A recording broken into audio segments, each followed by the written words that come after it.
7ാം class 8ാം ക്ലാസ്സിൽ പഠിക്കാൻ നേരത്തെ ഞങ്ങൾ ക്ലാസ്സിലാണെങ്കിലാണ് സൈക്കിൾ കൊണ്ടുപോയിട്ട് അവിടെ നമ്മൾ സൈക്കിൾ പാർക്ക് ചെയ്യുന്നിടത്ത് വെച്ച് ഇൻട്രോയിൽ ചെന്നപ്പോൾ അങ്ങനെ എൻ്റെ സൈക്കിൾ എടുത്ത് ആരാണ്ട് ഗ്രൗണ്ടിൽ കൊണ്ട് നിട്ടേക്കാറാം. അപ്പോൾ ഇത് പരാതി. അപ്പോൾ ഈ ഇട്ടവന്മാരെ നമുക്കറിയാം. അപ്പോൾ ഞാനും മുകേഷും കൂടെ ഇത് എന്തായാലും നമുക്ക് ഇവന്മാർ ഇടിക്കാനുള്ള കഴിവില്ല. അപ്പോൾ നമുക്ക് പോയി മാന്യമായിട്ട് പോയി കംപ്ലയിൻറ്റ് ചെയ്യാം എന്ന് പറഞ്ഞാൽ ഞങ്ങൾ പോയി കംപ്ലയിൻറ്റ് ചെയ്താൽ സാർ ചോദിച്ചു, വിനോദ് സാർ ചോദിച്ചു, നിങ്ങൾ എവിടെ വണ്ടി വെച്ചത്? അപ്പോൾ നമ്മൾ സാറേ നമ്മൾ ആ പാർക്കിങ്ങിൻ്റെ എവിടെ വെച്ചത് നിങ്ങൾ എന്ന് വെച്ചാൽ ചില സ്ഥലങ്ങളിൽ വെച്ച് കഴിഞ്ഞാൽ സ്കൂളിൽ അവർ തന്നെ എടുത്ത് മാറ്റും. അപ്പോൾ അവിടെ എവിടെ വെച്ചതെന്ന് വെച്ചാൽ അപ്പോൾ സാറേ നമ്മുടെ മറ്റേ ആ ശങ്കരാടി സാറിൻ്റെ ബൈക്ക് ഇരിക്കുന്ന ബുള്ളറ്റ് ഇരിക്കുന്നതിൻ്റെ തൊട്ടിപ്പുറ സൈഡിൽ നിന്നാണ്. അപ്പം അതെവിടെ? അപ്പം സാറേ ശങ്കരാടി സാറില്ലേ, ശങ്കരാടി സാറിൻ്റെ ബുള്ളറ്റ് ഇരിക്കുന്നതിൻ്റെ തൊട്ടിപ്പുറത്ത് ലെഫ്റ്റ് സൈഡിലാണ് വണ്ടി വെച്ചിരുന്നത്. അപ്പം പുള്ളി പറഞ്ഞു, ഇല്ല ശങ്കരാടി എന്ന് പറഞ്ഞൊരു സാർ ഇവിടെ ഇല്ലല്ലോ, സ്കൂളിലില്ലല്ലോ.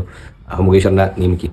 സാറേ വീരപ്പൻ സാറില്ലേ, മറ്റേ മീശ ഇത്രയും വലിയ മീശ, വീരപ്പൻ സാറിൻ്റെ കൂടെ വരുന്നില്ലേ ശങ്കരാടി, രണ്ടുപേരോട് ഒരുമിച്ച് വരുന്നത്. അവരുടെ ആ സാറിൻ്റെ ബൈക്ക് വെക്കത്തില്ലേ, മറ്റേ ബ്ലാക്ക് ബുള്ളറ്റ്, ആ ബുള്ളറ്റ് വെക്കുന്നതിൻ്റെ തൊട്ടിപ്പുറ സൈഡ്, അതായത് ആ ബൈക്കിൻ്റെ ഇടത്തെ സൈഡിലാണ് ഞങ്ങൾ സൈക്കിൾ വെച്ചത്. എന്നിട്ട് ഇവന്മാർ ഇത് കാണിച്ചു. സാർ കംപ്ലയിൻറ്റ്, സാർ ഈ ശങ്കരാടി സാറില്ലേ സാറേ, ശങ്കരാടി സാറില്ലേ എന്ന് പറഞ്ഞ് ഞങ്ങളിരുന്ന് എക്സ്പ്ലെയിൻ ചെയ്തുകൊണ്ടിരിക്കും.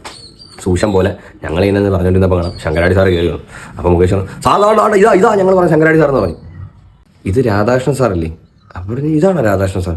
അപ്പോൾ ക്ലാസ്സിൽ നീയൊക്കെ പഠിപ്പിക്കാൻ വരുന്ന അധ്യാപകന്മാരെ ഇരട്ടപ്പേര് ശങ്കരാടി, വീരപ്പൻ, കേരള, നിൻ്റെയൊക്കെ സൈക്കിൾ എന്ന് പറഞ്ഞ് ഞങ്ങളെ രണ്ടുപേരുടെ പഞ്ചപാവികൾ കയറ്റി ആഴിയും പിടിയും